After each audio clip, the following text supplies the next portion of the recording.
যারা কবিরে যে টাইপের মানুষ এরা শিরিকের কাম করে আর আমরাও তার সাথে সাথে সাথ দিই। বলবেন কেমন করে মৌলানা?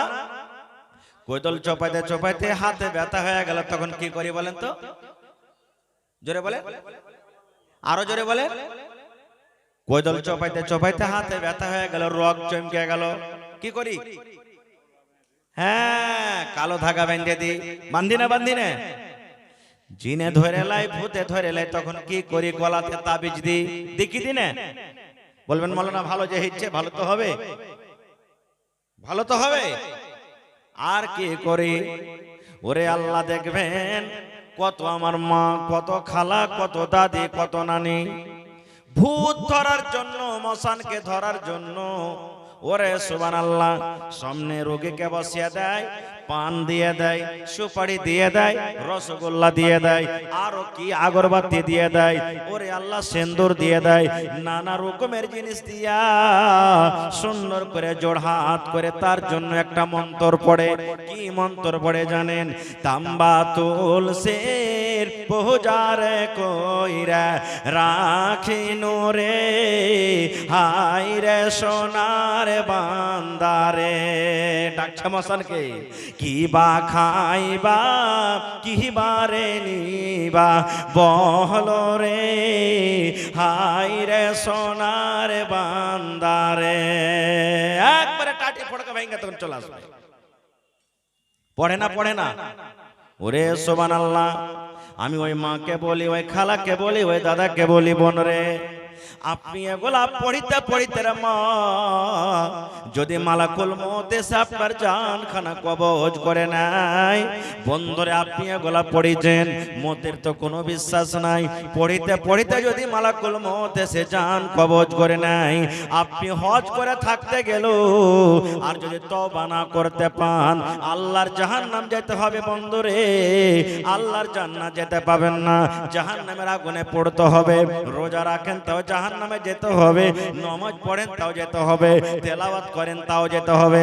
আল্লাহর রাসূল বলেছেন, উম্মত, মত যদি তোমার শিরকের হালাতে হয়ে যায় আর যদি তুমি তওবা না করো, যদি বিনা তওবাতে শিরকের হালাতে তোমার যদি মত হয়ে যায়, আল্লাহ রাব্বুল আলামিন এই গুনাহকে maaf করবেন না। আল্লাহ রাব্বুল আলামিন কোরআনে বলেন, হে দুনিয়ার মানুষ তোমরা শুনে নাও, ইন্নাল্লাহা লা ইয়াগফিরু আন ইউশরাকা বিহি ওয়া ইয়াগফিরু মা দুনা যালিকা লিমান ইয়াশা। আল্লাহর কোরআন বলেন, দুনিয়ার মানুষ রে, তুমি নামাজ পড়ো না, আমি আল্লাহ ইচ্ছা maaf করব কিংবা আযাব দিব।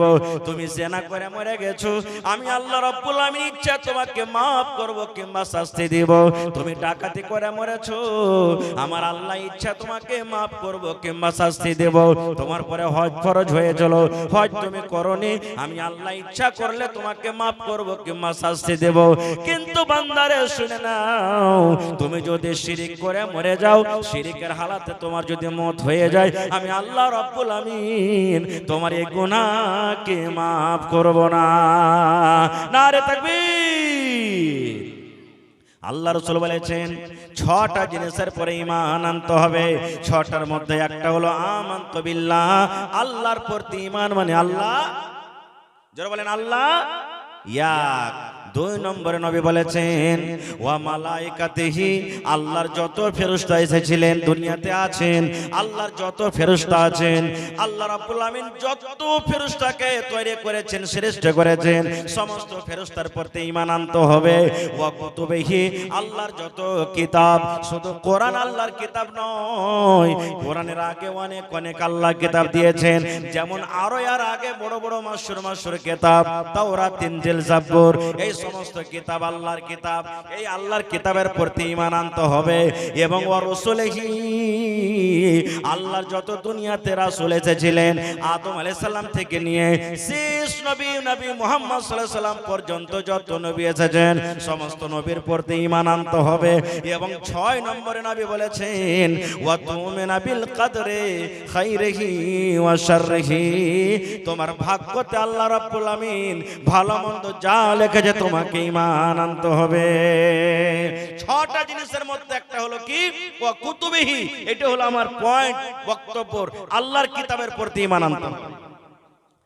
এবার বলবেন, হাজী মাওলানা আল্লাহর কিতাবে কোরআনে কি কোনো ভুল টুল লেখা আছে নাকি? কোরআনে আল্লাহর কিতাব হলো কোরআন, আল্লাহর কিতাব কোরআন হলো। এবার এই কিতাবটা আল্লাহর কি সত্য কি মিথ্যা এগুলো আপনাদের শক সন্দেহ হয়েছে নাকি? হয়নি। যদি হয়তো কি হবে? কোরআনে 114 সূরা, 114 সূরার মধ্যে যারা কোরআন পড়িতে জানছেন দেখবেন সর্বপ্রথম সূরার নাম হলো সূরাতুল ফাতিহা। একটা সবক শিখলেন। কোরআনে 114 সূরা।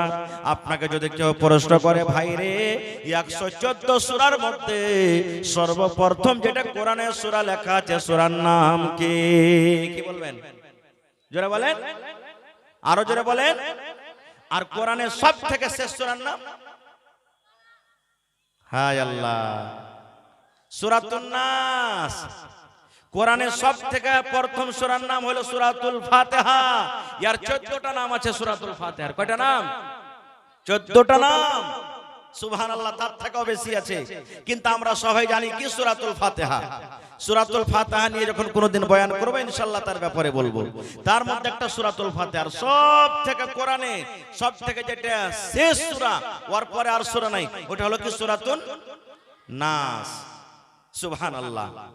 আল্লাহ রাব্বুল আলামিন 2 নম্বর সূরা সূরাতুল বাকারা।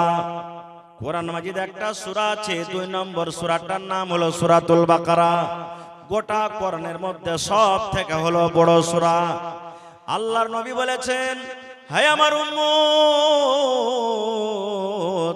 এই সূরাতুল বাকারাতে, বাকারাতুন মানে হলো গাই, বাকারাতুন মানে হলো গাই যার দুধ আমরা খাই। নাকি বাকারাতুন মানে গাই যার দুধ আমরা খাই, না গায়ের দুধ খাই না, গায়ের দুধ আমরা খাই। ওই কোরআনে একটা গায়ের ওয়াক্য আছে, গায়ের ঘটনা আছে, এর জন্য আল্লাহ তার নাম সূরাতুল বাকারা রেখেছেন। কেমন করে গায়ের ঘটনা হলো আমিও তো যাব না। আল্লাহ রাব্বুল আমিন কোরআন কি জিনিস, কোরআনের ব্যাপারে আল্লাহ রাব্বুল আমিন সর্বপ্রথম দুনিয়ার মানুষকে এলান করে দিলেন। আলিফ লাম মিম যালিকাল কিতাবু লা রাইবা ফীহি হুদাল লিল মুত্তাকিন। আলিফ লাম মিম, আলিফ লাম রা, কাফ, আলিফ লাম রা, হা মিম, কাফ হা ইয়া আইন সাদ। দেখবেন যারা কোরআন পড়তে জানছেন এগুলা পাবেন। এগুলার মানে কি? যারা মুহাদ্দিসিনে কেরাম, মুফাসসিরিনে কেরাম যারা ওরা নিজের তরজমা করতে গিয়ে শুধু এটা লিখে দিয়েছেন ওয়াল্লাহু আলামু বিমুরাদিহি। আলিফ লাম মানে কি আল্লাহ ছাড়া কেউ জানে না, আলিফ লাম রা মানে কি আল্লাহ ছাড়া কেউ জানে না, কাফ মানে কি আল্লাহ ছাড়া কেউ জানে না, নুন মানে কি আল্লাহ ছাড়া কেউ জানে না, কাফ হা ইয়া আইন সাদ মানে আল্লাহ ছাড়া কেউ জানে না। তারপর আল্লাহ রাব্বুল আলামিন বলেন যালিকাল কিতাব। হে দুনিয়ার মানুষই, কোরআন একটা এমন কিতাব, কোরআন একটা এমন বই, কোরআন একটা এমন কিতাব, কোরআন একটা এমন পুস্তক লা রাইবা ফীহি। কোরআনে কোন রকমের শক নাই, কোরআনের কোন রকমের সন্দেহ নাই। কোরআন আল্লাহর কিতাব, কোরআন হলো আল্লাহর কিতাব, আল্লাহর কিতাব হইতে কোরআনে কোন রকমের শক নাই। তারপরে আল্লাহ রাব্বুল আলামিন বলেন হুদাল লিল মুত্তাকিন, এবং কোরআন হলো মুত্তাকিন পরেজগারদের জন্য হলো হিদায়াত। আমি ওদিকে যাব না, মুত্তাকির দিকে যাব না। প্রথম পয়েন্ট আল্লাহ বলছেন যালিকাল কিতাবু লা রাইবা ফি। কোরআন একটা এমন কিতাব যাতে কোন রকমের শক নেই, সন্দেহ নেই, যেটা আল্লাহর কিতাব না কার কিতাব, এটা আল্লাহর কিতাব না মানুষের কিতাব, এটা আল্লাহর কিতাব না জিনের কিতাব, এটা আল্লাহর কিতাব না কার কিতাব। আল্লাহ নিজে বলছেন যে কোরআন আমার কিতাব, আর কোরআনে কোন রকমের শক সন্দেহ নাই। এবার একটা কথা আরো আমি বলি আপনাদেরকে, সুবহানাল্লাহ। এই কোরআন প্রথমে আল্লাহ কাকে দিয়েছিলেন? আমরা হলাম মানুষ, আমাদের আগে আল্লাহ কোরআন কাকে দিয়েছিলেন? কোরআন কাকে দিয়েছিলেন ভাই? আহা হা হা। পৃথিবীতে যেই জিনিসের উপর এখন আমরা বসে আছি এটার নাম কি? জমিন। নাকি আপনারা মাথার উপর দেখছেন কি আকাশ, আসমান দেখতে পেয়েছেন, বড় বড় পাহাড় দুনিয়াতে দেখতে পেয়েছেন। মানুষকে কোরআন দেওয়ার আগে আল্লাহ তাবারাক ওয়া তাআলা সর্বপ্রথম কোরআন কাকে দিয়েছিলেন জানেন? কিভাবে দিয়েছিলেন? আমি ওদিকে যাব না, আল্লাহ তাবারাক ওয়া তাআলা কিভাবে তারা কি দিয়েছিলেন, কিভাবে গল্প হয়েছে, আল্লাহ তাদের কথাটা নিজে কোরআনে বলে দিয়েছেন। কি ইন্না আরাজনাল আমানাতা আলাস সামাওয়াতি ওয়াল আরদ, আল্লাহ রাব্বুল আলামিন বলেন, এরে দুনিয়ার মানুষ, আমি আমার আমানত অর্থাৎ কোরআন সর্বপ্রথম আমি আল্লাহ রাব্বুল আলামিন ইন্না আরাজনাল আমানাতা আলাস সামাওয়াত, আল্লাহ আসমানকে ডাকতে বলেন, আসমান তুমি আমার কিতাব কোরআন নিয়ে লাও। হে আসমান, তুমি আমার পাক পবিত্র কিতাব কোরআন তুমি নিয়ে লাও। এবার আসমান বলতে লাগলো, আল্লাহ জি, আমি আসমান সব হুকুম পালন করতে পারবো, কিন্তু আল্লাহ এই কোরআনের ভার আমি আসমান উঠাইতে পারবো না। কে বললো? জোরে বলেন।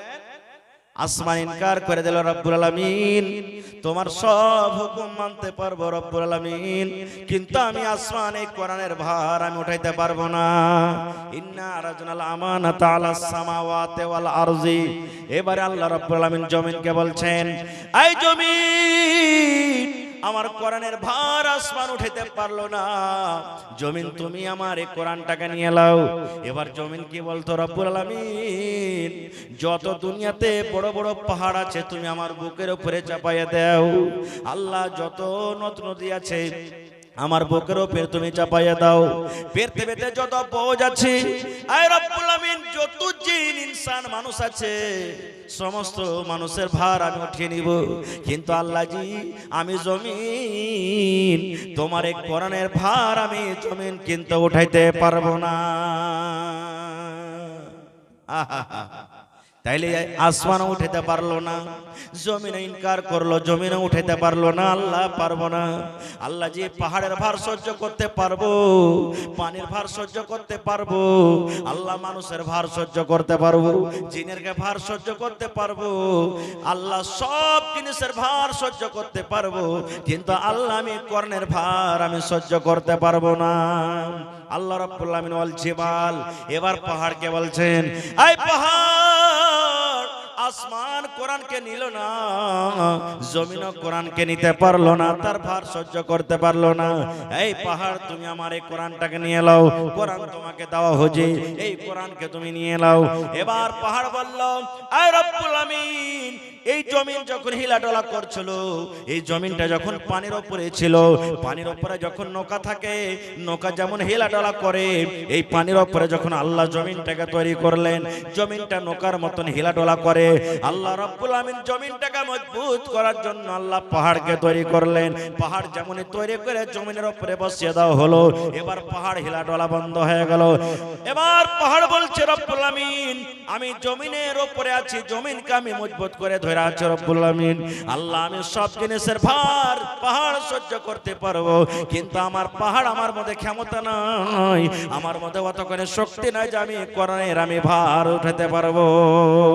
ওরে সুবহানাল্লাহ, তাইলে আসমান নিতে পারলো না, জমিন নিতে পারলো না, পাহাড় নিতে পারলো না। শেষের বেলাতে আল্লাহ রাব্বুল আমিন এবার মানুষকে বলছে, মানুষ তুমি আমার কোরআনকে নিয়ে নাও। এবার কোরআন কিন্তু মানুষ খুশি খুশি নিয়ে নিলেন, কোরআন নিয়ে নিলেন। আল্লাহ রাব্বুল আমিন এবার মানুষকে কোরআন দিলেন। এরপরে আরো কিছু কথা আছে, আমি ওদিকে বলবো না বন্ধুরে। বলার উদ্দেশ্য হলো, আল্লাহ রাব্বুল আমিনের নিকটে এই কোরআন কত দামি জিনিস, এই কোরআন কত বড় জিনিস, এই কোরআন কত দামি জিনিস। এই কোরআনের মাহাত্ম্য পাহাড় বুঝলো, এই কোরআনের মাহাত্ম্য আসমান বুঝলো, এই কোরআনের মাহাত্ম্য জমিন বুঝলো, কিন্তু আজকে আমরা বর্তমান যুগের মুসলমান আমরা বুঝতে পারলাম না। বলবেন কেমন করে বুঝতে পারলাম না? মক্কার মুশরিকরা বুঝেছে কোরআনের মাহাত্ম্য, আমরা বুঝতে পারি না। বলবেন কেমন করে? জি মাওলানা, কেমন করে আমরা বুঝতে পারি না? আজকে তো আমরা বসে আছি, আর দুটা মাত্র আয়াত আপনাদের সামনে রাখি। আল্লাহ রাসূল সাল্লাল্লাহু আলাইহি ওয়াসাল্লাম মক্কা নগরে যখন কোরআন পড়িতে লাগলেন, হায়রে নবীজির পড়া কত সুন্দর, নবীর কথা যার যার কানে লেগে যায়, নবীর পড়া যার যার কানে চলে যায়, নবীর কোরআনের আওয়াজ যার যার কানে চলে যায়, সে কিন্তু মনটাকে থামতে পারে না, মুসলমান হয়ে যায়। এবার আবু জাহাল আবু লাহাব যারা মুশরিক বড় বড় কাফেরের সর্দার তারা কিন্তু মিটিং করলো। কি মিটিং করলো? ওরে আল্লাহ তাদের কথাটা আল্লাহ কোরআনে দিয়ে দিয়েছেন, ওয়াকালাল্লাযীনা কাফারু লা তাসমাউ লিহাযাল কুরআন। আবু জাহেল এলান করে দিল, হে দুনিয়ার মক্কা লোকেরা তোমরা শোনো, ওয়াকালাল্লাযীনা কাফারু, কাফেররা বলতে লাগলো, লা তাসমাউ লিহাযাল কুরআন, খবরদার তোমরা এই কোরআন শুনিও না রে, তোমরা এই কোরআন শুনিও না, তোমরা এই কোরআন শুনিও না। মুহাম্মদ যখন কোরআন পড়বে তোমরা খবরদার তোমরা কোরআন শুনবে না। এবার মক্কার অন্যান্য মুশরিকরা বলতে লাগলো, হে আবু জাহাল, আবু লাহাব, মানুষ যখন পড়বে, নবী যখন কোরআন পড়বে তখন তাদের আওয়াজ তো আমাদের কানে আসবে, কেমন করে তাদের কোরআন আমরা শুনবো না? আমরা যদি রাস্তা দিয়ে হেঁটে যাই আর মুহাম্মদ নামে ছেলেটা যদি কোরআন পড়ে তাহলে তার আওয়াজটা আমরা রুখতে পারবো না, আমাদের কানে ঢুকবে, তাইলে আমরা কি করব? এইবারে তারা বলল কি, ওরে আল্লাহ, তাদের কথাটা আল্লাহ কোরআনে দিয়ে দিয়েছেন, তারা যা বুঝ বিচার করেছিল, ফয়সালা করেছিল, ওয়াকালাল্লাযীনা কাফারু লা তাসমাউ লিহাযাল কুরআন ওয়ালকাউ, ওরে আল্লাহ মক্কার লোকেরা বলতে লাগলো, তোমরা কি করো? সিটি মারতে লাগলো, তোমরা তালি বাজাতে লাগলো, কান তোমরা বন্ধ করে নাও। এই মুহাম্মদ ছেলেটা যখন কোরআন পড়বে রে, মুসলমানেরা যখন কোরআন পড়বে তোমরা নিজের কানে লোক দিয়ে দাও, কিংবা জোর জোর করে সিটি মারতে লাগো, কিংবা জোর জোর করে তালি বাজাতে লাগো, কিংবা জোর জোর করে হাসতে লাগো। ওয়ালগাও লাআল্লাকুম তাত্তাকুন, তোমরা যদি এইরকম করো হইতে পারে তোমরা গালিব হয়ে যাবে। বলবেন মাওলানা তাহলে আজকে আমরা কেন কোরআন শুনি না? আমরা তো কোরআন শুনছি। ওরে সুবহানাল্লাহ, দয়ার নবীর হাদিস আমার ওলামারা বসে আছেন, জিজ্ঞাসা করেন, নবী আমার 1400 বছর আগে এলান করেছেন, এই আল্লাহর জমিনে, জমিনের উপরে সর্বপ্রথম জমিনের উপরে সব থেকে নোংরা জায়গা, সব থেকে খারাপ জায়গা হলো বাজার, সব থেকে নোংরা জায়গা হলো বাজার। আর ওই বাজারে আজকে আমরা ভিড় জমায় আছি, আজকে বাজারে আমরা হুড়াহুড়ি করছি, আজকে আমরা বাজারে কোতাকুতি করছি, কিন্তু আজকে আমরা কোরআনের মাহফিল আমরা আসতে পারলাম না। তাহলে তো ওদের কাকে তো ভাই আমরা হয়ে গেলাম। ওদের আমাদের কি পার্থক্য থাকলো? ওরা তো যাই না বুঝে কানে লোক দিত, সিটি মারত যে কোরআন শুনবো না খুব, আর আমরা যাই না বুঝে জানছি যেখানে দিনের মাহফিল, কোরআনের মাহফিল, এই জায়গাতে আমরা ছেড়ে বাজারে ঘোরাফেরা করছি, রাস্তাতে রোডে যাচ্ছি। তাহলে কি পার্থক্য থাকলো ভাই? ওরা তো কোরআন জানতো না, ওদের বাপ মুসলমান ছিল না, দাদু ছিল না, নানা ছিল না, আর আমাদের 14 গোষ্ঠী মুসলমান, তাও আমরা জানাশোনা পরে এত বড় ভুল কাম করছি। আর একটা হাদিসের কথা বলে দিই, আল্লাহ রাসূল সাল্লাল্লাহু আলাইহি ওয়াসাল্লাম বলেছেন, যে মুসলমান কোরআন জানে, যে মুসলমান কিন্তু কোরআন জানে, কোরআনের মানে মতলব বুঝি, নবী বলেছেন তার মিসাল নবী দিয়েছেন কলমা লেবুর মতন, সান্তারা নেমুর মতন। সান্তারা নেমু খেয়েছেন? কলমা নেমু, সান্তারা নেমু খেয়েছেন আপনারা? রাসূল বলেছেন যে মুসলমান কোরআন জানে, যে মুসলমান কোরআন পড়িতে জানে, যে মুসলমান কোরআন বুঝে, আল্লাহ রাসূল বলেছেন ওই মুসলমানের উদাহরণ, মুসলমানের মিসাল নবী যে বলেছেন কলমা সান্তলা নেমুর মতন। আর যে মুসলমান কোরআন জানে না, যে মুসলমান কোরআন বুঝে না, কোরআন পড়ে না, ওই মুসলমান হলো খাজুরের মতন। দুটা উদাহরণ দিয়েছেন, একটা সন্তলা নেমুর আর একটা হলো খাজুরের উদাহরণ। বলবেন হাজী মাওলানা কেমন কথা এটা? আল্লাহ রাসূল সাল্লাল্লাহু আলাইহি ওয়াসাল্লাম উদাহরণ দিয়ে বুঝিয়ে দিয়েছেন, দুনিয়ার মানুষ একটা মুসলমান নামাজ পড়ে, রোজা রাখে, হজ যাকাত সব করে, কিন্তু কোরআন পড়িতে জানে না। এর উদাহরণ নবী দিয়েছেন খাজুরের মতন। খাজুর খাইতে মিঠে, খাজুর খাইতে স্বাদ, খাজুর খাইতে মিঠে, খাজুরের মধ্যে একটা গুণ আছে মিঠে, যে খাইলে পেট ভরবে, কিন্তু খাজুর অন্য মানুষের পেট ভরাইতে পারবে না। অর্থাৎ খাজুর অন্য মানুষকে কোন রকমের সেন্ট, কোন রকমের খুশবু দিতে পারবে না। আল্লাহ রাসূল বলেছেন এই মতো ঠিক একটা মুসলমান কোরআন জানে না কিন্তু আমল করে, ওই মুসলমানটা শুধু নিজে লাভ উঠাতে পারবে, ইবাদত বান্দেগি করে, কিন্তু অপর মুসলমানকে কোনো লাভ দিতে পারবে না। 2 নম্বরে রাসূল বলেছেন একটা মুসলমান কিন্তু কোরআন জানে, তার মানে জানে, আমল করে, ও হলো সান্তরা কলমা নেমুর মতন। আল্লাহ রাসূল বলছেন যেমন কলমা নেমু, যেমন তুমি কাটবে, কলমা নেমু যদি কেউ মুখে দেয় তা ওর আশেপাশেকার যত লোক আছে ওরা জানতে পারবে। দেখো দেখো লোকটা কলমা লেবু খায়, দেখো দেখো তার সেন্ট আমাদের নাকে আসে, দেখো দেখো তার খুশবু আমাদের নাকে আসে। এই মতো নবী বলেছেন যে কোরআন জানে এবং নিজে আমল করে সন্তলা কলমা লেবুর মতন নিজে আমল করবে এবং অপর ভাইকেও শিখিয়ে দিবে। কিন্তু আজকে আমরা তো কোরআন বুঝছি, একটা জিনিস আমরা কোরআন খুব বুঝছি, কিছুতে বুঝি বা নাই বুঝি একটা জিনিস আমাদের কোরআন কিন্তু খুব বুঝছি। ছোট বড় নর নারী বলবেন কি কিসে জি মাওলানা? কসমে। কসমে আমরা কোরআন বুঝি, বুঝি না? চুরি হয়ে গেছে, ডিম চুরি হয়েছে, মুরগি চুরি হয়েছে, বকরা চুরি হয়ে গেছে, ছাগল চুরি হয়ে গেছে, লড়াই ঝগড়া হয়ে গেছে, গাওয়া সাক্ষী নাই, আমি মাইনে যাব যে মোড়ল हाजी साहब আমি मैंने যাব ও বদমাইশ কোরআন কে লিয়ে আর বাপের বা বেটার মাথাতে হাত দিয়ে মসজিদ ঘরে কসম খেলে খামি মেনে নিল। এই দেখেন এটার বেলাতে আমরা খুব মজবুত আছি।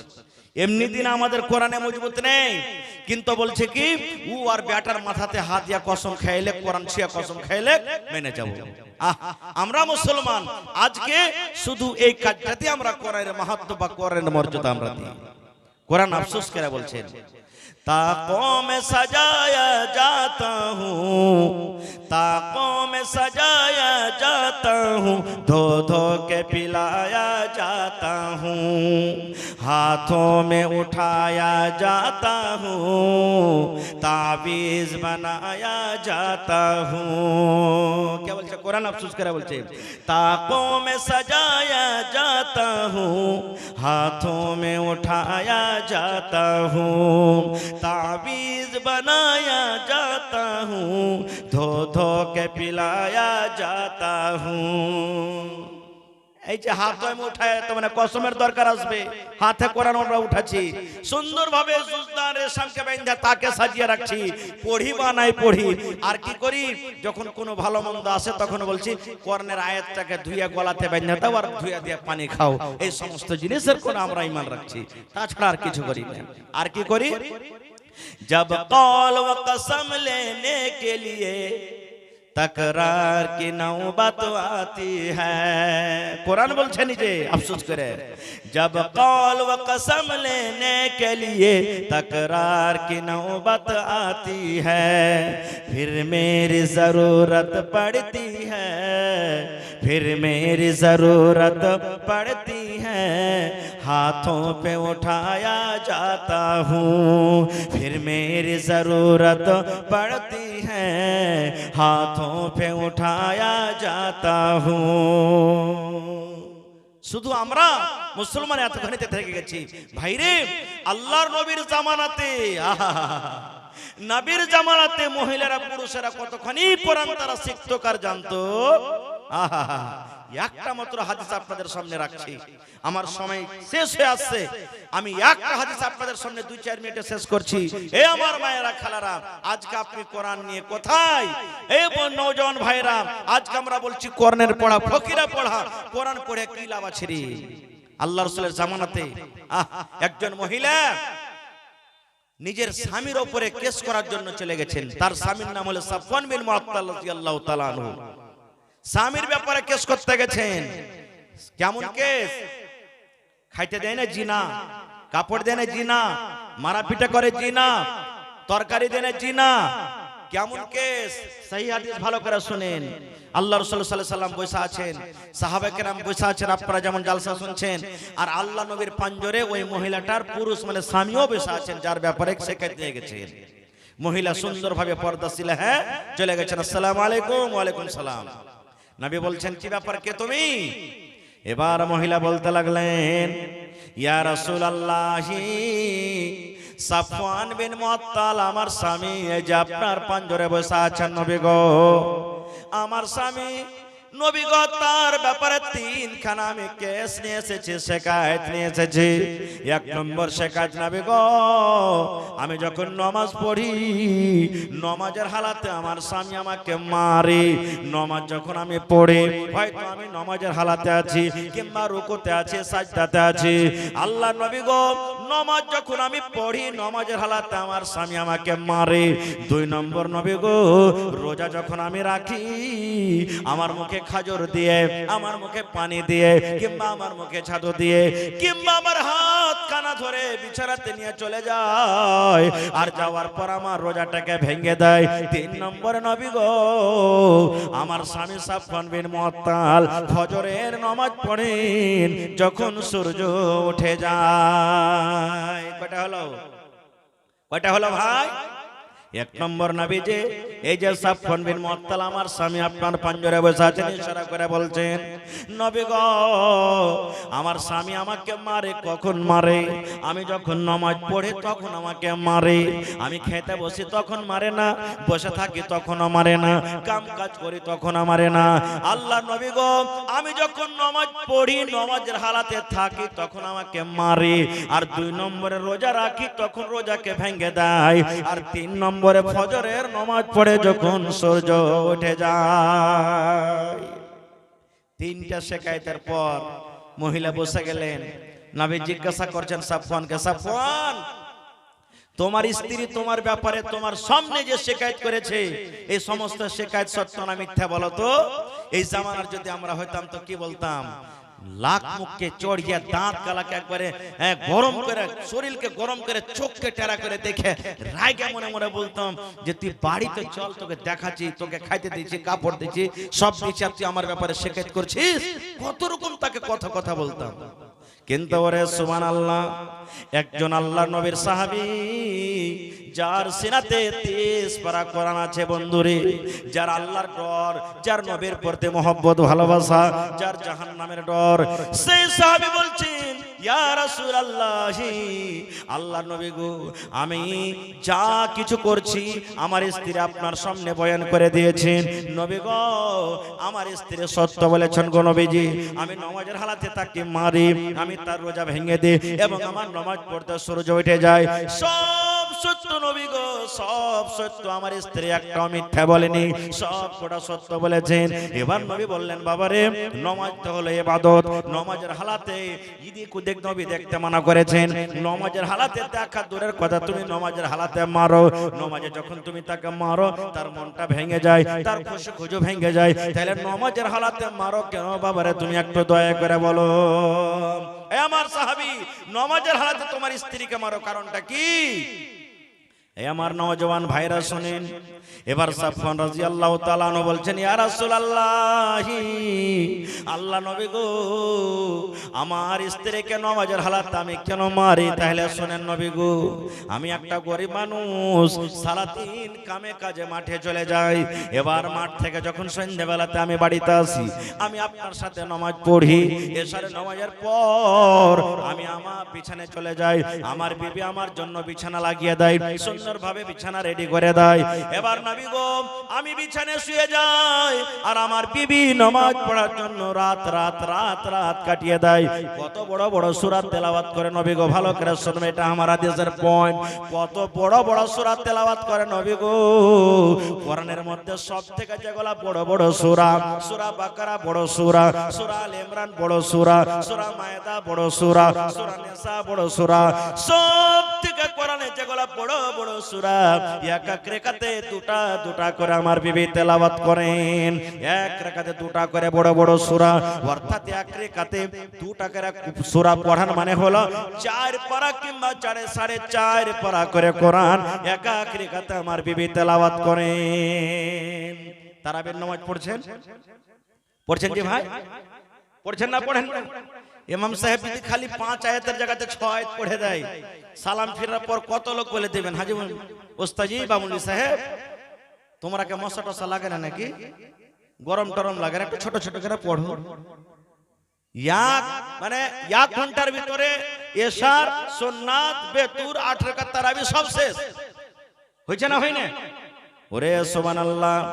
সাহাবী বলছেন হুজুর আমার বিবি এক রাকাতে দুটা দুটা করে বড় বড় করে সূরা তেলাওয়াত করেন।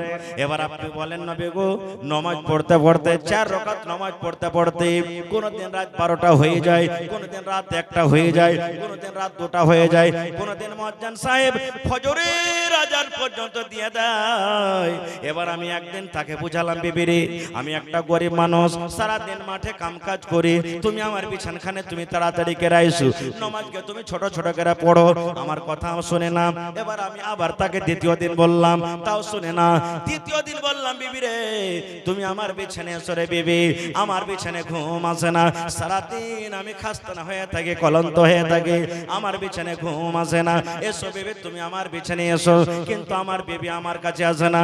আল্লাহ নবী গো হয়তো আমার মাথা ব্যথা করে, হয়তো আমার গা ব্যথা করে, আমার বিবি আমার বিছানায় যখন না আসে নবী গো তখন আমি তাকে মারি আর বলি বিবি রে নামাজ তুমি ছেড়ে দাও, নামাজ তুমি ছেড়ে দাও। এই কথাটা যখন বললেন এবার নবীজি আমার ফতোয়া দিয়ে দিলেন, হে মহিলার দলেরা তোমরা শোনো, তোমাদের স্বামী যখন বাড়িতে থাকবে তখন তোমরা লম্বা লম্বা করে সূরা তেলাওয়াত করিও না। কোরআনে যেগুলো ছোট ছোট সূরা, সূরা নাবা ছোট সূরা, সূরা তারিক ছোট সূরা, সূরাতুল আলাক ছোট সূরা, এই ধরনের ছোট ছোট সূরা পড়ে তোমরা নামাজ পড়ো। আর নামাজ পড়ার সাথে সাথে তাড়াতাড়ি করে তোমরা নিজের স্বামীর পাঞ্জরে তোমরা চলে যাও। আর একটা নবীজি বললেন কি, হে সাহাবে এটা তো বুঝতে পারলাম যে নামাজের হালাতে কেন মারি, তাহলে রোজা কেন তার ভেঙে দাও। এবার বললেন নবী গো এই জন্য আমি রোজা ভাঙি, আমি একটা আপনার গরিব সাহাবে, আমি খাজুরের গাছে পানি দিই, খাজুরের গাছে আমি পানি দিতে চলে যাই, আমি সারা দিন কাম কাজ করার পর এবার আমি সন্ধ্যাবেলাতে বাড়িতে আসি। নবী গো যেদিন আমি বাড়িতে থাকি সেই দিন আমার বিবি রোজা করে, আর যেদিন আমি না থাকি সেদিন রোজা রাখে, মানে নফল রোজা। আল্লাহ নবী গো যেদিন আমি কামে কাজে চলে গেলাম সেদিন রোজা করে আছে, ভালো কথা, কোনো কথা নয়। আর যেদিন আমি বাড়িতে থাকি সেদিন আমি বিবিকে বলি, হে আব্দুল্লাহর মা, হে হালেমার মা, তুমি আজ রোজা করিও না বিবিরে, তুমি আজ নফল রোজা রাখিও না, আজকে আমি বাড়িতে আছি, রোজাটাকে তুমি ভেঙে দাও, রোজাটাকে তুমি ছেড়ে দাও। আমার বিবি আমার কথা মানে না নবী গো, শুনে না, রোজা কিন্তু রাখে, রোজাটাকে ভাঙে না। এবার নবী আপনি বলেন তো, আনা সাবুন, আমি একটা যুবক মানুষ, নওজোয়ান মানুষ, নিজের যৌবন কালকে আমি থামতে না পেরে এবার আমি আমার বিবির রোজাটাকে আমি ভেঙে দিই, আমার বিবিকে আমি ছাতু খাইয়ে দিই, কিংবা আমি তার মুখে পানি দিয়ে দিই, কিংবা তার মুখে খাজর দিয়ে দিই, কিংবা তাকে বিছানে নিয়ে চলে যায়, তার রোজাটাকে আমি এই কারণে ভাঙি, স্বামী স্ত্রীর যেটা হক আছে নবী গো সেই হকটা আমি পূরণ করার জন্য আমি রোজা ভেঙে দিই। দুটা প্রশ্ন করব আপনাকে। প্রথম প্রশ্ন, সেই সাহাবী নিজের বিবিকে কেন মারতেন নামাজের হালাতে? সামনে থেকে উত্তর দেন। সাফওয়ান বিন মুআত্তাল রাদিয়াল্লাহু তাআলা আনহু নামাজের হালাতে বিবিকে কেন মারতেন? হায় হায় হায় হায়, আল্লাহর নবী দিনার নবী গো, নবী ছিলেন দিনার দেওয়ানা, দেখানো বের মুজিজা ভাগবতী মা খাদিজা, সইপা দিলেন জীবন আর জৈবন। আল্লাহর নবী দিনের নবী গো, নবী ছিলেন দিনের দেওয়ানা। নারে তাকবীর বলতে পারলেন না? কেন মারতেন? লম্বা তেলাওয়াত করার কারণে, নাকি দুটা কইরা লম্বা লম্বা সূরা পড়তেন, তার কারণে বিবিকে মারতেন, নাকি? এটা তো কারণ।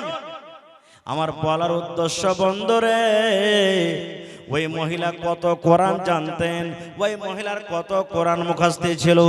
ওরে সুবহানাল্লাহ, দুটা করে যদি লম্বা লম্বা এক এক রেখাতে সূরা তেলাওয়াত করেন তাইলে তার কোরআন কত মুখস্থ ছিল।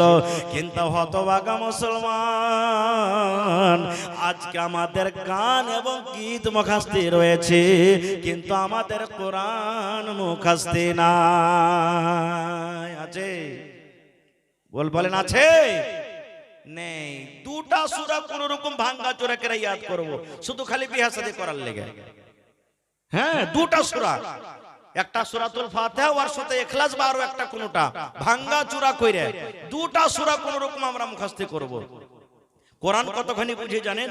একটা গল্প বলছি, হাদিসের কথা হলে আমি বলে দিচ্ছি আগে। গল্প কোরআন কতটুকু আমরা বুঝি। একটা ইমাম সাহেব এক মসজিদের ইমাম ছিলেন, নামাজ পড়ছেন, তো ইয়াসিন সূরা পড়েছেন। কি পড়েছে? জোরে পড়ে। ইয়াসিন সূরা, কোরআনে একটা সূরার নাম আছে সূরা ইয়াসিন, আর মানুষের নাম ইয়াসিন, মেলা মানুষের নাম আছে না নাই? তো মৌলভী সাহেবের, হাফিজ সাহেবের যেটা জাগির, ওর নাম হলো কি ইয়াসিন। তো ইয়াসিন সূরা পড়েছেন, ভালো কথা। এবারে যে বাড়তে জাগির আছে ওই লোকটা নাম হলো কি বাবর। যার বাড়িতে মৌলভী সাহেব জাগির আছে ওর নাম হলো বাবার, আর যার বাড়িতে খাইছে ওর নাম হলো বাবার। আর মৌলভী সাহেব তেলাওয়াত করেছেন কি সূরা ইয়াসিন ফজরের টাইমে। মসজিদের ভিতরে একটা আছে লোক, ওর নাম হলো ইয়াসিন। ফজরের নামাজ পড়ে কত বড় হুঁচলা লোক, গার্জিয়ান বাড়ি এসে, বাড়ি আসার বউ বেটিকে কইছে গে শুন, কইছে কি হয়েছে জি আব্বা? কইছে যে ওই মৌলভী সাহেব যখন খাইতে আসবে ওকে খাইতে দিবি না।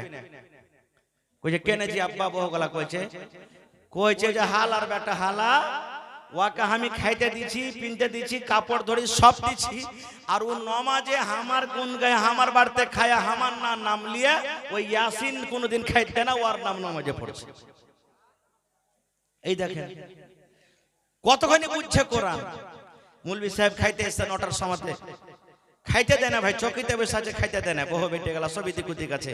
2-4-5 মিনিট ওহার পর দেখে তখন ইমাম সাহেব বলছে যে হাগে খালা খাইতে টাইতে দিবি না তোরা? কইছে হ্যাঁ শ্বশুর মানা করছে। কইছে কেনে? কইছে তুমি যে বেলে ফজরের টাইমে কোন ইয়াসিনের নাম লিয়েছো, ও খাইতে দেয় না তোমাকে একদিনও, তাও আর নামাজের নাম লিয়েছো। আর হাঁস শ্বশুর তোমাকে খাইতে দিয়েছে, হাঁস শ্বশুরের নাম বাবার, তুমি এক দিন নাম লিয়েছো। হ্যাঁ মৌলভী সাহেব তো মানতে পড়া লোক, বলছে আল্লাহ ব্যাপার কি হলো? হয়তো আমাকে জায়গা ছাড়তে হবে, আর না হইলে কোনো ব্যবস্থা করতে হবে। ভাই আমি গল্প বলছি শুধু বুঝার জন্য আপনাকে। তারপর দিন তখন বলছে যে ঠিক আছে, জাগিরের তো দিল জিততে হবে, না দিলে তো আমাকে মসজিদ থেকে হাঁকিয়ে দিবে। আর মেন বাগডোগরা সব হাতে তার। এবার নামাজ শুরু করেছে। আউযুবিল্লাহি মিনাশ শাইতানির রাজিম, বিসমিল্লাহির রহমানির রহিম। পড়া সূরাতুল ফাতিহা। এবার আরেকটা সূরা পড়ে দিয়েছেন।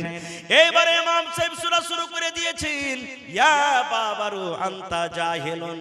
কি বলছেন? ইয়া বাবারু আনতা জাহিলুন ওয়া আবুকা হিমার ওয়া জাদ্দুকা খিনজির ওয়া কুল্লুকুম জাহিলুন। এবারে আর দিল খান কিন্তু বাগ বাগ হয়ে গেছে। হ্যাঁ নামাজের পর তখন কইছে যে হাজী মৌলভী সাহেব যতটি ইমাম রেখেছি কোনদিন বেলা হার নাম কোরআনই পাইনি, তুমি ফের কোন থেকে পাইলে? হ্যাঁ কোন সূরাতে আছে? ইমাম সাহেব কইছে যে ওগুলোর দিকে যায় না, কিন্তু আছে তো আছে, যাক তোমার নামটা এসে না আসেনি? কইছে হ্যাঁ এসে। কইছে আচ্ছা বাপজি, যে খান মন খান খুশি হয়েছে, তো এটার মানে কি, আয়াতটার মানে কি একটু বুঝাবেন না? কইছে মানে শুনতে যায় না বাপজি, মানে আর খুব খাতারনাক। কইছে মানে শুনলে খুব ঝামেলা বেঁধে যাবে। কইছে না, যখন আছে তাহাকে মানাটা শুনিয়ে দে। মজবুর করে দিলে। ইমাম সাহেব তখন বলছেন ইয়া বাবার, হে বাবর, এর মানে হলো আনতা জাহিলুন, তুমি হইলা জাহিল। কি বলছেন? তুমি হইলা জাহিল। ওয়া আবুকা হিমার, আর তোমার বাপ হলো গাধা। ওয়া জাদ্দুকা খিনজির, আর তোমার দাদা হলো সুর। আর তোমাদের যত পরিবার আছো সব তোমরা জাহিলের দল। এই তো আমরা মুসলমান কোরআন পড়ছি আর বুঝছি। কোরআন যখন পড়িতে লাগছি, আমার কত নওজোয়ান বুড়া বুজুর্গ মা খালা ভাই বেরাদার নিজের কানে শোনা কথা বলছে। কোরআন যখন পড়িতে লাগবে সুর ছাড়বে না, এদিকে ওর হাত পা কোন দিকে বোঝা ছিদ্রে যায় চলে যায়। আলহামদুলিল্লাহি রাব্বিল আলামিন। একটাও নেকি পাওয়া গেল না, একটাও নেকি পাবেন না। খুব আহা বন্ধুরে আমার, আজ আপনার সামনে কথা বলছি, যদি আমি উলাসে উলাসে কইরা মুখ ভেসলা ভেসলা কথা বলি আপনাকে ভালো লাগবে? জোরে বলেন ভালো লাগবে? জোরে বলেন ভালো লাগবে না? কোরআন আল্লাহর কিতাব, কোরআন হলো আল্লাহর কালাম। কালাম মানে কথা, আল্লাহর কিতাব লেখা আছে। দুনিয়ার সব কাম করতে পারি, ভালো করে করতে পারি, আদালতে ভালো বয়ান দিতে পারি, বিচার পঞ্চায়েতে বসে চিকন চিকন ভাষাতে কথা বলতে পারি, কিন্তু যখন কোরআনের বাড়ি আসে, কোরআন যখন আমরা পড়িতে না পারি, কোরআনকে যদি ভেঙ্গে জুড়ে পড়ে বলে আল্লাহ রাব্বুল আমিন আমাদের প্রতি নারাজ হবেন কি রাজি হবে? কি হবে? রাজি হবে? হবে না। তো ভাই মুসলমান, সেই সাহাবী বিবি সুবহানাল্লাহ কত কোরআন জানতেন। আর আজকে যদি আমার ইমান চকের গ্রামের এক মাথা থেকে অন্য মাথা গ্রাম পর্যন্ত যদি হয়, গোটা আম্মা পাড়া দূরের কথা, সুবহানাল্লাহ, মনে হয় গোটা আম্মা পাড়া খানটা মুখস্থ হবে না খুব। কিন্তু আপনাকে ধন্যবাদ জানাই যে আপনাদের এই মাদ্রাসাতে শুনলাম 6 জন হাফেজে কোরআন, যার নাম এই ইশতেহারে আছে। একটা সূরা মুখস্থ করতে কত ঠেলা লাগছে। আল্লাহর বিনা তৌফিকে কিছু করতে পারবে না। 30 পারা কোরআন, কত যে লুঙ্গি ছিঁড়েছে, কত যে কমিটি তার ব্যবস্থা করেছেন, শিক্ষকগণ কত যে তার পিছনে মেহনত করেছেন, বাচ্চারা যে কত এক রাত দিন এক করেছেন। যারা মুখস্থ করে তারাকে জিজ্ঞাসা করেন, এদিকে 10টাতে 11টাতে শুচ্ছে, আবার 3টাতে উঠে গেল। 30 পারা কোরআন তার না সিনাতে, 30 পারা কোরআন। তাদের বদলা আল্লাহ কি দিবেন জানেন? মেলায় হাদিস আছে, একটা হাদিস বলছি। আল্লাহ রাসূল সাল্লাল্লাহু আলাইহি ওয়াসাল্লাম বলেছেন, কিয়ামতের দিন আল্লাহ রাব্বুল আমিন হাফেজে কোরআনকে ডাকবেন, রে হাফেজে কোরআন শোনো। আল্লাহ রাব্বুল আমিন হাফেজে কোরআনকে ডাকতে বলবেন, এ হাফেজে কোরআন শোনো। দুনিয়াতে যেমন তুমি কোরআন পড়েছিলে, আজকে তুমি কোরআন পড়িতে যাও, একটা করে আয়াত পড়িতে যাও, একটা করে সিঁড়ি উঠাতে উঠতে যাও, একটা করে আয়াত পড়িতে যাও, একটা করে ধাপে তুমি উঠে যাও। এই পড়িতে পড়িতে পড়িতে পড়িতে তোমার ওই জায়গাতে জায়গা হবে যেখানে তোমার কোরআন পড়া বন্ধ হয়ে যাবে। শুধু তা নয়, আপনার মাদ্রাসাতে পাগড়ি দেওয়া হবে, বাচ্চাকে লাঠি দেওয়া হবে আজকে আমার পর ইনশাআল্লাহ। এটা দুনিয়ার মান, এটা দুনিয়ার সম্মান। আল্লাহর নবী বলেছেন, কিয়ামতের দিন আল্লাহ রাব্বুল আমিন হাফেজে কোরআনের মা বাপকে আল্লাহ ডাক দিবেন, সোনার চেয়ারে তাদেরকে বসানো হবে। আজকে আমার মাওলানারা যেমন বসে আছেন, এই মতো তাদেরকে সোনার চেয়ারে সোনার কুরসিতে বসানো হবে। এবং যেমন রাজা বাদশাদের মাথাতে তাজ দেওয়া হয়, রাজা বাদশারাকে যেমন তাজ পিন্দানো হয়, আল্লাহর নবী বলেছেন ওই হাফেজে কোরআনের মা বাবার মাথাতে আল্লাহ রাব্বুল আমিন কিয়ামতের দিন সোনার তাজ পিন্দিয়ে দিবেন। এবার আপনি বলেন, মা বাবাকে যদি এত মর্যাদা দেওয়া হয়, মা বাবাকে যদি এত সম্মান করা হয়, তাহলে যে বাচ্চাটা অরিজিনাল হাফেজে কোরআন, আল্লাহ রাব্বুল আমিন তাকে কিয়ামতের দিন কত সম্মান করবেন, কত সম্মান করবেন। ভাই আমার, কোরআনের অনেক কথা আছে ভাইরে, আমার টাইম সময় শেষ হয়ে আসছে। তবে 30 পারা কোরআন আছে। আজকে দেখবো কোরআনের প্রতি মুহাব্বত ভালোবাসা কত আছে। আল্লাহ রাসূল একটা হাদিস আছে যে মান জাহাজা গাজিয়ান ফাকাদ গাজা, যে লড়াই করতে যেতে পারলো না, যুদ্ধ করতে যেতে পারলো না, কিন্তু ওদের সামানের ব্যবস্থা করে দিল, ঘোড়ার ব্যবস্থা করে দিল, হাতিয়ারের ব্যবস্থা করে দিল, ঢালের ব্যবস্থা করে দিল, খাবারের ব্যবস্থা করে দিল, তাহলে সে হলো কি, তারও লড়াইতে শরীক হয়ে গেল। সুবহানাল্লাহ, সেও যুদ্ধতে শরীক হলো। তা আজকে আপনারা কত লোক আছেন, হয়তো ছেলে পেলে পড়ার মতন আছেন, চেষ্টা করেন আমি পড়াবো। আর যাদের হয়নি বা বড় হয়ে গেছে বা পড়াইতে পারেননি, আল্লাহর কাছে দোয়া করেন আর এই নিয়তে মাদ্রাসাকে সাহায্য করেন যে আল্লাহ আমিও যেন কিয়ামতের দিন এই ফজিলতটার হকদার হয়ে যাই। তো ভাইরে, আজকে দেখি আমি কয়েক বছর থেকে এই মাদ্রাসাতে আসছি প্রোগ্রাম করতে, দেখি কোন আল্লাহর বান্দা, আল্লাহর বান্দি এমন আছেন এই হাফিজে কোরআনের জন্য 6টা হাফিজে কোরআন আছেন। সুবহানাল্লাহ, 20,000 টাকার টাকা দিতে পারবেন 6টা লোক। দেখি কোন আল্লাহর বান্দা আছেন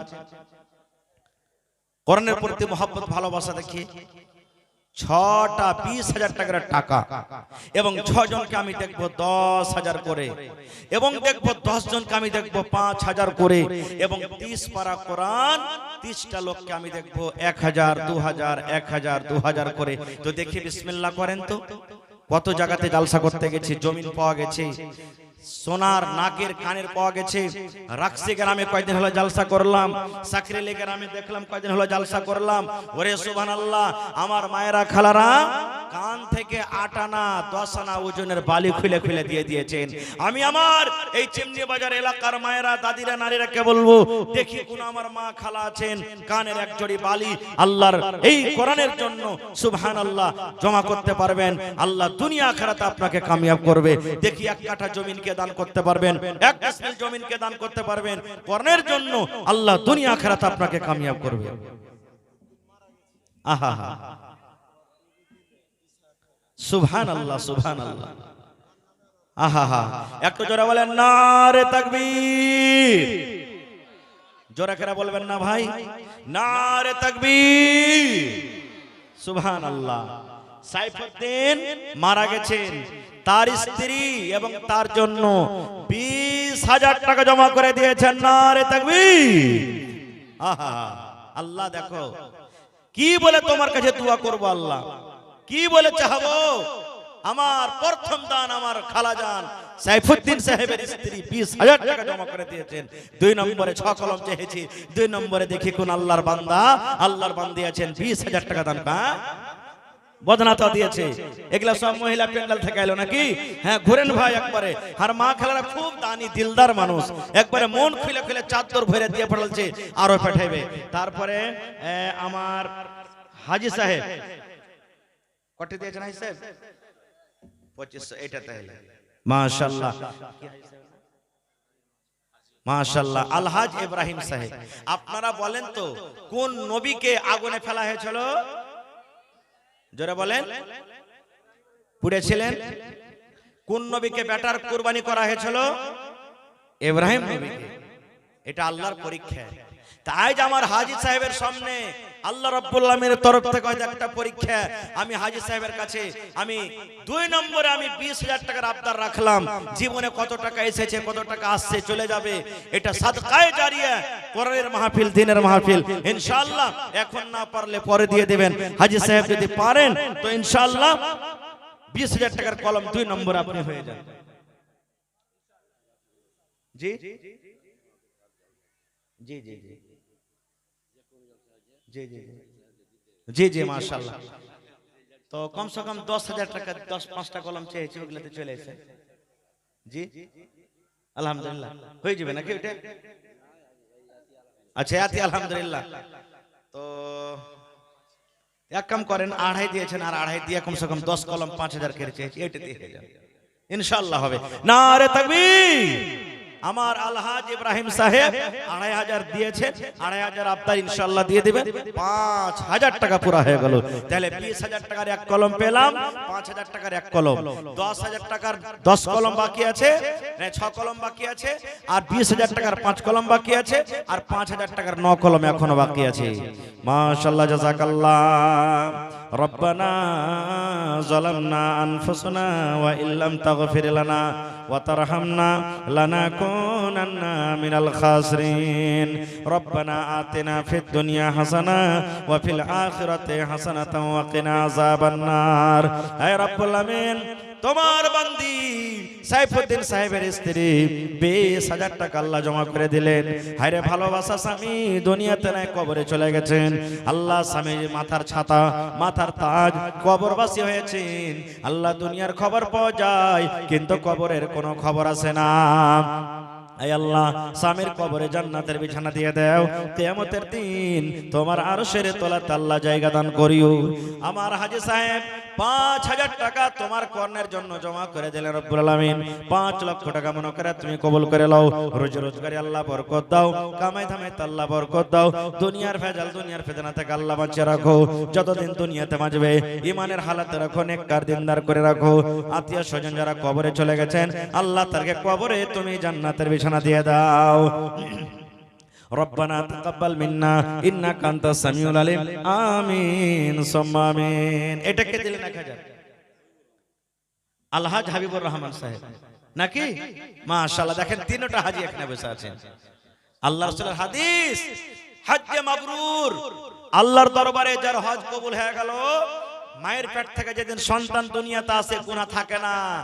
ওই মতো তারা মক্কা থেকে ঘুরে আসে। সুবহানাল্লাহ। তো আমার हाजी साहेब আমার মামুর নাম তো হাবিবুর রহমান জি। তো বাপজি কহি তাহলে তো আমার মামু আলহাজ হাবিবুর রহমান সাহেব 1000, তো এক হাজি সাহেব দিলেন 5000, তো একটা 1000, এটা ঠিক হয়েছে বাজি? ইনশাআল্লাহ 10 কলম পুরো সরকারি নকরি আছে। মাশাআল্লাহ মাশাআল্লাহ। এই দেখেন আমার আলহাজ নানাজান সাইফুদ্দিন সাহেব নাকি কারি সাহেব প্লাস হাজি সাহেব 1000 নাকি? মাশাআল্লাহ মাশাআল্লাহ। তো মামু আপনারটা হয়ে যাক আগে,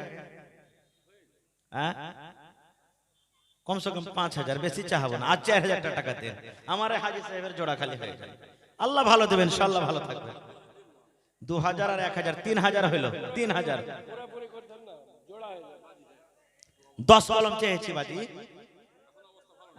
সবাই কইছে বরাবর হয়ে যায়। अच्छा दुआ করব আল্লাহ যত অবস্থা ভালো করে। মাইক में थोड़ा आवाज बढ़ाइए भैया हो। হ্যাঁ তো আমার মামু 3000 দিয়েছেন, 2000 আপনার। একটু নারা দেন, ইনশাআল্লাহ হয়ে যাবে। নারে তাকবীর। আমার আলহাজ হাবিবুর রহমান সাহেব 5000 টাকা ইনশাআল্লাহ হবে, না কেন দিয়ে দেবে। দিলদার মানুষ আছে এরা, এরা না দিবে তো কে দিবে? সুবহানাল্লাহ। আলহামদুলিল্লাহ কহেন ভাই, কহেন একবার আলহামদুলিল্লাহ। দেখেন মাশাআল্লাহ দেখেন আলহাজ হাবিবুর রহমান से 1000 নগদ, 4000 বাকি। মাশাআল্লাহ 10 কলমের মধ্যে দুটো কলম হয়ে গেছে। আমার নানা জান আলহাজ ইব্রাহিম সাহেব 5000, আমার মামা জান আলহাজ হাবিবুর রহমান সাহেব 5000, 2 কলম হয়ে গেল। তারপর হার নানা আলহাজ প্লাস কারি সাইফুদ্দিন সাহেব 5000 নকটি জোড়া লাগে। यार के जोड़ा হইতে পারবেন না জি? 100 তে নাকি? আল্লাহর কাছে দোয়া করছি যাতে 100 তে আল্লাহ জান্নাতুল ফিরদৌসে জায়গা দেয় ইনশাআল্লাহ। জি জোরে বলেন নারে তাকবীর। 3 নম্বরে আমার নানা কারি আলহাজ সাইফুদ্দিন সাহেব 5000 টাকা। মাশাআল্লাহ মাশাআল্লাহ। লেখেন মাশাআল্লাহ 3 কলম হয়ে গেল, 10 কলমের আফতার আছে। সুবহানাল্লাহ। রিয়াজউদ্দিন সাহেব কোনটা? সালাম করবেন না? আইছেন? সুবহানাল্লাহ। দেখেন এটা এটা এটা আপনার এটা 10000। আচ্ছা এটা তো হয়েছে পরে, এটা আগে হয়ে যায়। মাশাআল্লাহ ভালো আছেন? রিয়াজউদ্দিন সাহেব আপনার নাম নাকি? সুবহানাল্লাহ কত সুন্দর নাম জি। হ্যাঁ আর 5000 টাকা দিয়েছেন। আমি 10টা কলম চেয়েছি 10000 10000 করে। তার মধ্যে আমার নানা কিন্তু প্রথম নম্বরে এসেছে। দেখি প্রথম নাম প্রথম দান 10000 টাকার লেখাতে পারছেন কি পারেন না? রেখে দেব না, না ঘুরিয়ে দেব না, এখন না আসে পরে দিয়ে দেবেন, কিন্তু 5000 টাকা আর দেন। দেখেন জীবনে কি আছে, আজ আছে কাল নাই। এই মাহফিল আজ লাগলো, আপনারা কোনোদিন সোজেছিলেন এই জালসা হবে? কিন্তু আল্লাহর দেখেন কত বড় দয়া করেছেন আল্লাহ আপনাকে পরে, রহম করেছেন আল্লাহ তাবারাক ওয়া তাআলা। একটু জোরে বলেন নারে তাকবীর। তোর বান্দারে আজ হাত তুলেছে তোর দরবারে, তোর বান্দারে আজ হাত তুলেছে তোর দরবারে, তোর রহমতের ভিখায় আমায় দে রে মাওলা দে, তোর রহমতের ভিখায় আমায় দে রে মাওলা দে। ওরে সুবহানাল্লাহ। আল্লাহ আমার নানা জান রিয়াজউদ্দিন সাহেব আল্লাহ 10000 টাকা নগদ জমা করে দিলেন। আল্লাহ 10 লক্ষ টাকা মনে করে তুমি কবুল করে নাও। মনের আশাকে আল্লাহ পুরা করো, রোজি রোজগারে আল্লাহ বরকত দাও, কামাই ধামাইতে আল্লাহ বরকত দাও, হাতে টাকাতে পয়সাতে বরকত দাও। আল্লাহ জি মা বাপ দাদু দাদি নানা নানি শ্বশুর শাশুড়ি মনে হয় বেঁচে নাই, কবরে চলে গেছেন। আল্লাহ দুনিয়ার খবর পাওয়া যায়, কিন্তু কবর একটা এমন দেশ, কবর একটা এমন জায়গা, আল্লাহ কবরের কোনো খবর আসে না। আল্লাহ তার কবরে জান্নাতের বিছানা দিয়ে দাও। আল্লাহ তাদের কবরকে তুমি নূর দিয়ে মনোয়ার করে দাও। এই আল্লাহ আমার 3